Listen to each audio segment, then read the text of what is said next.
Okay, so welcome to another episode of Word on the Street. Here we have Cara, or Charisma, if you really know her. So we're gonna talk about food. Like, there's like all these misconceptions and this anxiety around what to eat, what you can't eat, and like kind of shame about eating with HS. Like, what is your perspective on that? So my perspective and my personal journey is about 2 years ago, I went through the AIP diet or protocol. Same thing. And I learned to a T what all my food triggers are. And I found it very helpful because at that time I was like, okay, I can really control my HS because for me and my journey, HS and food go hand in hand. That doesn't mean it does that way for everyone, but it does affect me. So I learned, I'm like, oh, if I don't eat these certain foods, my flares go way down. But then it manifested into a lot of anxiety and shame. Just like you said, you nailed it. Because I got to the point where I'm like, I will never eat these foods. Things like tomatoes, potatoes, eggplant, sugar, dairy, wheat.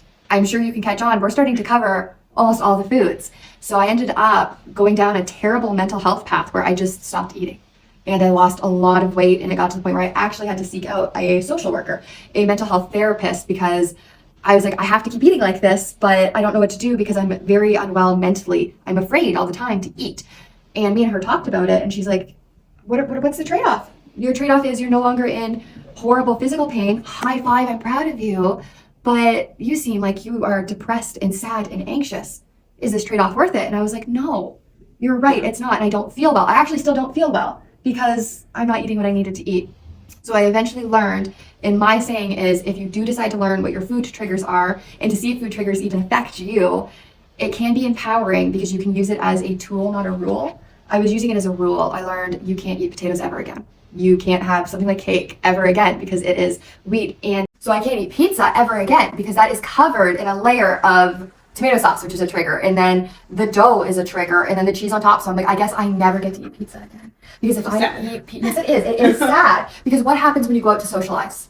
There's pizza. So now you don't get to be a part of socializing. So now to a certain extent, you're isolating yourself. And I feel like for me, it's the aspect of like what you can and cannot eat, and then when you do eat it because you go out to a social setting and you're like, I want to socialize, I'm a social eater. For me, I'm a social eater. Then I feel really guilty about what I'm eating, and so now I'm dealing with this guilt of eating something that's gonna trigger me. I'm gonna get a trigger, and now it's causing stress, which was gonna trigger me. So it's like the domino effect. Yeah. So I started pulling myself out of this pattern once I allowed myself to know that I can't eat these foods. It's okay. I'm not causing HS by eating these foods. I just have HS. And I also have to eat food. And that's where the tool comes in though, because it is also okay to make the decision that I don't actually want that pizza right now because I know that it is going to cause me to flare.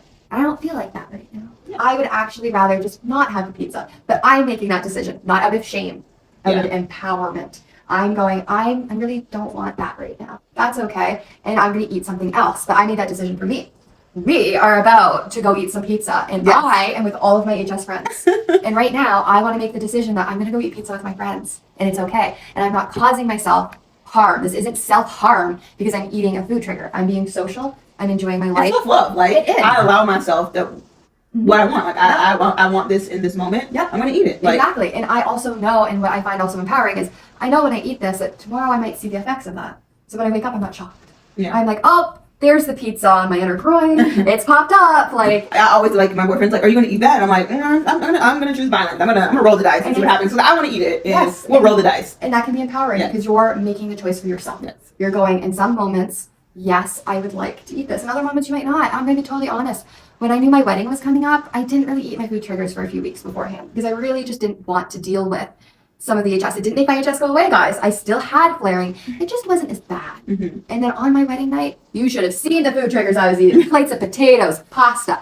I ate it all because it was my wedding night. I'm not going to not eat my wedding cake. Yes. Because it might make my HS upset.